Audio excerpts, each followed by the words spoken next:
existence literally sounds like a Disney princess fairy tale. My mom, she was 18 years old. She won Miss Russia. She was drop dead gorgeous.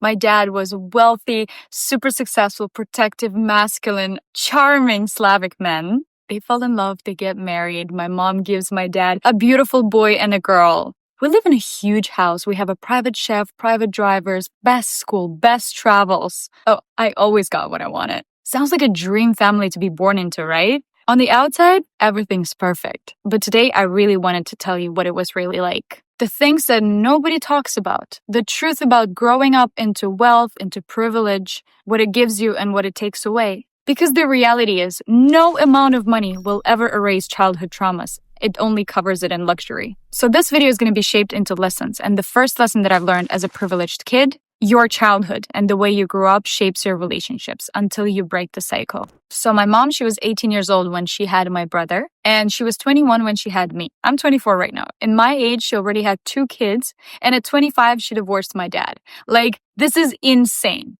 okay? Insane, because I cannot even imagine to have a kid right now. Basically, her entire youth, she spent in a marriage. So my dad is like a legit OG Slavic man, very straightforward, very harsh, very strong and protective, doesn't really talk about his emotions, doesn't really share his emotions. He would never in my life tell me, I love you in my face. Like, I don't doubt it for a second because he proves it with his actions on a daily basis. But Slavic men, they don't talk about their love, they show it. So my mom was very young, very pure, very naive in some ways. And my dad, he loved that, and he knew that she's going to be an incredible mother. She's beautiful. She has incredible genetics. They chose each other, but the truth is they were never meant to be for each other. They're completely different people. And by the age of 25, she realized that she cannot be with this man. She cannot be controlled. My dad wanted someone who's going to be very soft, very obedient. And my mom is very ambitious and very strong inside. And from the 18 to 25, she changed tremendously. And she realized that she cannot be controlled. So I grew up watching that dynamic. So naturally, when I just started dating men, I have no idea how, but I attracted older, rich, wealthy, powerful, emotionally unavailable men into my life. I don't know how, but I would end up with men literally similar to my father, 20 plus years older, powerful, incredibly wealthy, emotionally unavailable. But I'm so grateful that these men did not propose to me and did not make me pregnant like my dad did with my mom, because he really wanted kids. Like, he loved my mom so much and he really wanted kids. I'm so glad I didn't do it at such a young age, because these men that I dated, they taught me so much about what I do not want in my relationship. They literally broke me into pieces and taught me to be the best woman. Like, without those experiences, I would not be who I am today. And after my last relationship that ended up very painfully for me, I took a break from dating for 3 years, not because I didn't have options to date, but because I genuinely wanted to rebuild myself, to heal from the inside, and truly build a life for myself where I choose a man based on completely different factors. When I healed my inner child, I don't even look at the same type of men anymore. I literally look at these old guys and I'm like, go away from me. Like, I don't need your money. I don't need your boats. I don't need your Birkins. I don't need anything.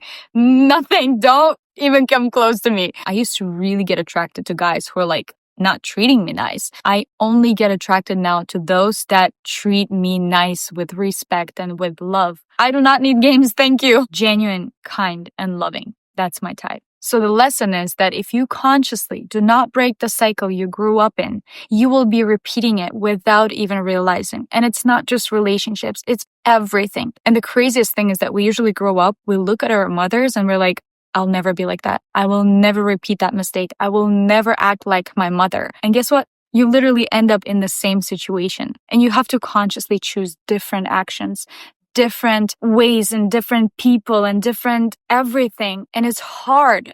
It's really hard because it's unknown. But once you step into that unknown and you feel that it's so much better for you and that it makes you feel so much safer and better, you will start writing a different story for yourself. So lesson number 2 from my family and my childhood is that financial wealth and freedom, it's not the same thing. The biggest difference between me and my mom is that she had no escape. When she divorced my dad, she had nowhere to go. She was so scared and she had 2 kids. She didn't leave my dad earlier because she had nowhere to go. She didn't have the opportunity. She didn't have finances to support herself and the kids. She was fully dependent from my dad. And he also obviously felt that power. My mom is so freaking beautiful, like insanely beautiful, but she comes from a very poor family. My grandma, my grandmother, they literally worked so freaking hard every single day till they're so exhausted selling tomatoes and potatoes on the market. All of these women in my life are so freaking beautiful, but the beauty literally didn't do anything for them. They had to work so freaking hard.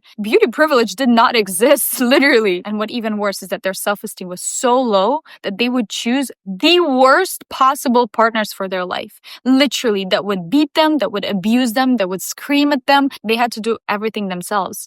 These men didn't do shit for them. They would only make them feel even worse about themselves. And you have no idea how hard it is right now for me to say those things, how nervous I feel to even say those things, because it breaks my heart. It's my family line. But the gratitude that I have for my mother, that she broke the cycle, that I grew up in a situation where if I leave a guy, if something happens with me, I always have my dad who catches me. I always had my dad who was maybe not the best husband, who is literally the best dad in the world. Like if anything happens to me, he's the only man in my life who never disappears. And like all these guys that I've dated, they're scared of my dad. And my mom did not have that. She didn't have a dad or a family that will protect her. Since I was very young, even when I was in the relationship, I never stopped working. I never stopped developing my social media, doing paid projects, taking clients. I started making my own money when I was 15 years old, and I could support myself financially since I was like 18, because I saw my mom struggling since I was very young, and I never wanted to be in that situation. There's a huge difference between being taken care of and having the opportunity to leave. Never mistake financial security for true independence,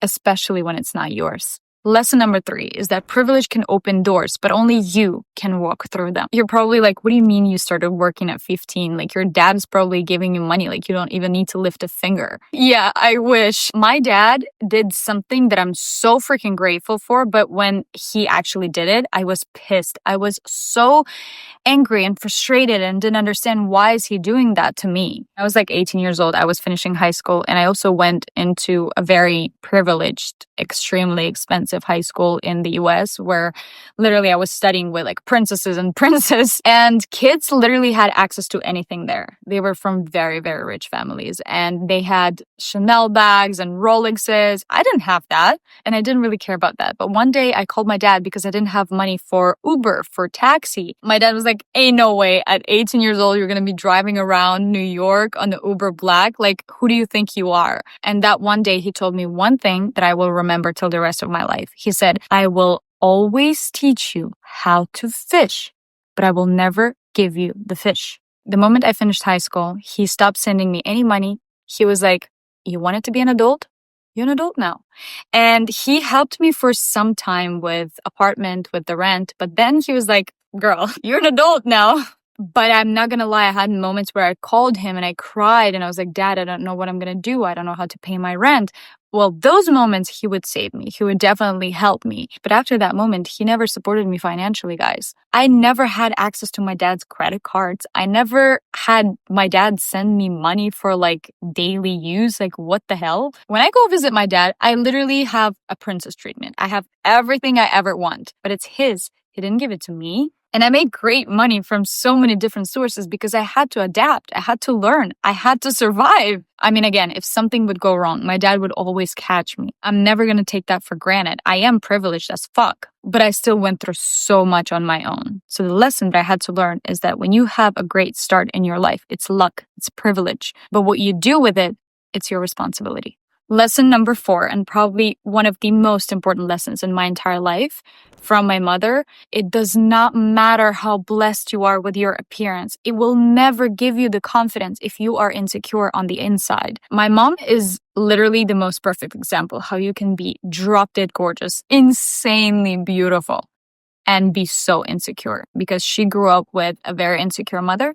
And her mother grew up with a very insecure mother, and her mother grew up with a very insecure mother, but she did not have any power on the inside to stand up for herself and to be like, you motherfucker, or you piece of shit, you don't treat me like that, you don't talk to me like that, and just leave. She did not believe genuinely that she is worth it, because the whole childhood she was treated like shit. And honestly, it's so shocking to me, but at the age of 18, when my mom saw an advertisement for the beauty pageant, she decided to participate.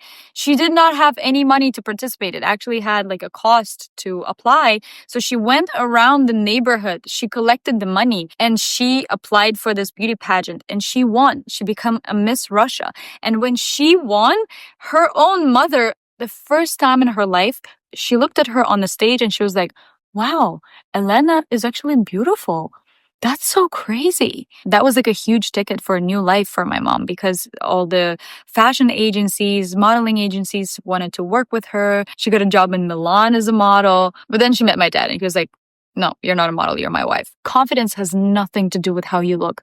If you guys feel so jealous when you look at all these gorgeous women and you want to be like them and you think that, oh my God, just because they look like that, their life is incredible, their life is a dream, you're so freaking wrong, because beauty has nothing to do with your confidence. And what really gives you confidence is choosing yourself on a daily basis, is keeping the promises to yourself, is actually telling yourself you're going to do something and you do it. That's what gives you confidence. Self-love gives you confidence. Choosing yourself on a daily basis gives you confidence. Just being beautiful does not give you confidence. Also, another big lesson that I learned is this does not mean anything.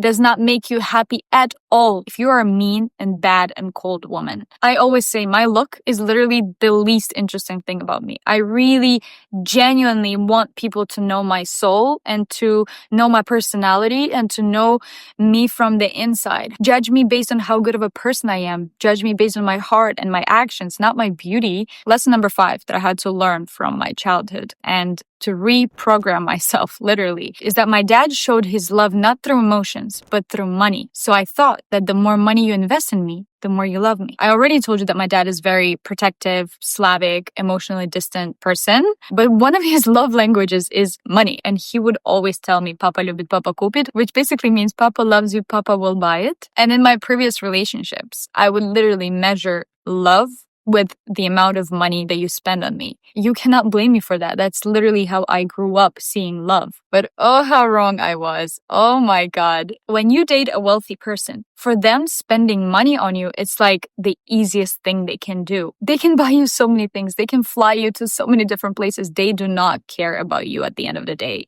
They make this money like that. When high-value men, successful men truly love a woman, they invest their time, they invest emotionally. That's like their most expensive currency that they can provide. When men just buy you stuff, it does not mean they love you. So if you feel the same, if you have some sort of a similar trauma and you want to be spoiled like crazy and have all these expensive bouquets of flowers, listen, when a man is spoiling you like crazy, it's not healthy. It comes with insane control of you. It probably comes from their insecurity too, because no healthy man who is very confident do that to a woman. You know what I mean? Like, it's just very questionable, okay? Lesson number 6 that I had to learn from my family and my childhood is that if your parents don't parent, you have to become your own parent. I grew up with such chill parents. Like, they literally would tell me yes to everything. I could do anything. Grew up with such non-strict parents. It's crazy. Anything I would ask for, yeah, sure. If you want to go there, go there. Mom, Dad, I'm 16 years old. Can I go to New York? Sure. I literally at some point was testing them. I really wanted them to say no, but they would still say yes to stuff that I ask for, which is also a dream, right? You would dream about cool parents, but when you have a situation like that, now it's your responsibility. The stuff that you do, you are responsible for whatever the hell is going to happen to you. When you have such strict parents, when you constantly hear no, no, no, you want to break the rules. You want to be super rebellious. You want to break the rules. But when I constantly heard yes, yes, of course, sure, yeah, whatever, you don't even want to do bad stuff. I didn't even want to drink, smoke, do all of that stuff because I was like, that's my responsibility to do that now. When something happens to me, it's my responsibility. Like, I'm not gonna lie, when I moved to the US, I really felt like I have no one. I literally felt like nobody really cares about me. My family felt so far away. I would talk to them, I would call them, but they were never protective. I really felt like I'm on my own. And that came with a lot of loneliness, a lot of confusion, what the hell I do with my life, with an eating disorder, because I would drive myself insane. And now looking back, I wish I could hug this teenage girl and just tell her, listen, I'm here for you. I'm your best friend. We are going to get through it. We're going to build life together. I mean, it just sounds a little sick that I'm talking to myself like that, but I just wish I could hug her and just told her that I'm your best friend.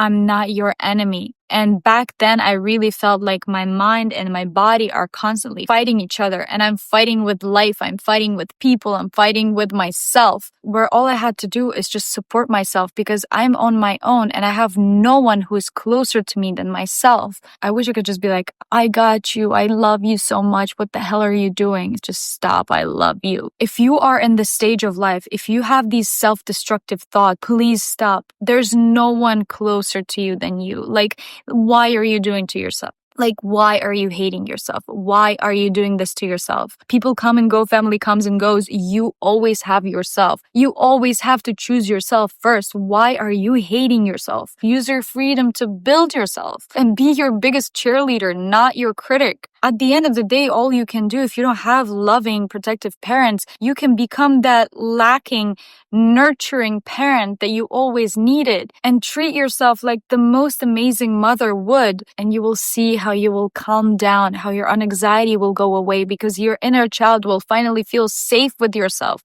Right now, you're not even making yourself feel safe with yourself. You have to save yourself because nobody else will.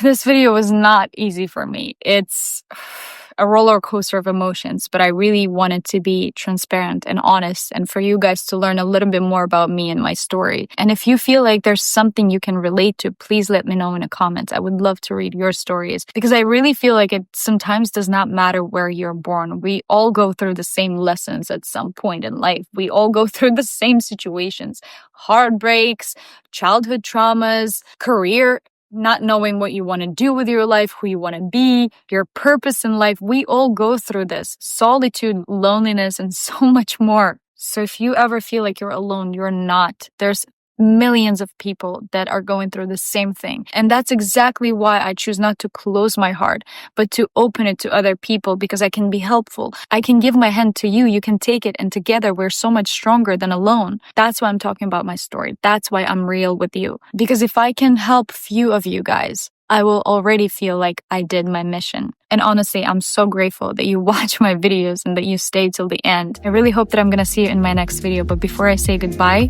remember that today is your day.